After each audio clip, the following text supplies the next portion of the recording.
going on, everybody? It's Carl here, and today we're going to be working on the Suzuki Quadsport. I have a couple new parts that we're going to install today, and hopefully we get it running. So let's get right into it. So here I have a new clutch handle assembly, which came with the switch. The old clutch handle was pretty stripped out, and this was like, I don't know, like $100 or whatever. And it is a OEM Suzuki part, which is nice. And then I did find the seal for the choke lever.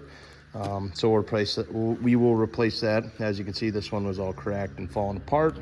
And I do have a new carburetor that came off a back order, and I finally got it. So we are going to attempt to replace that as well. Don't know how tricky that's going to be, but we'll figure it out. So let's start with the clutch handle at least and get all that buttoned up for now, and then we'll work our way to the hard part. And I still got to do an oil change on this, by the way. I got an oil and filter in there. I just got to read up a little more how to do the oil change, and yeah, we should be good to go.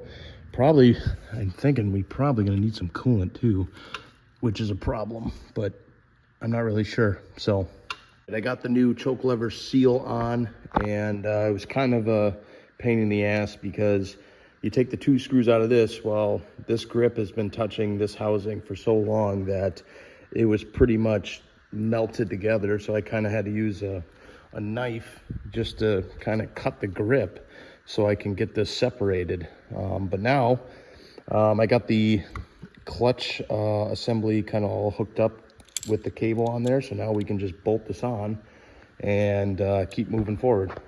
The clutch handle is installed, and we got the kind of the covering for dirt or moisture or whatever over it, and everything works good. We did ride this thing because I did get the carburetor installed, and the handle is properly adjusted. It really doesn't when you come up to here, or maybe right in here, is when you start letting out the clutch and go. So I learned the feel of it and everything, and it seems to work great. So with that being said, we have the carburetor installed, and we spent hours trying to tune this carburetor. And I think what we're coming up with here, because reading the instructions that we had, is they gave us extra main jets in this bag here. I put some old parts in there, but they gave us extra main jets, and they are definitely different sizes. So I'm gonna guess they have the smallest main carb jet in there. This thing needs a much bigger jet, because after well, more on the top end, when you have it at least half throttle or so, it can't go any faster. It seems like it doesn't have enough fuel to keep going. So it just struggles, right? And then when you put the choke fully on, this thing will scream, right? So that tells me now we're getting more fuel, less air, so we're making the mixture richer, and that's why it's able to just fly down the road. So that tells me we need a bigger jet. So that means we got to rip out the carburetor again, and I'm not looking forward to it, but we're going to get it done. And one other thing, so the fuel valve, right? When you have it on, you don't get any fuel. When you have it on PRI, which I want to say means prime, but I'm not really sure, we get plenty of fuel and it runs great.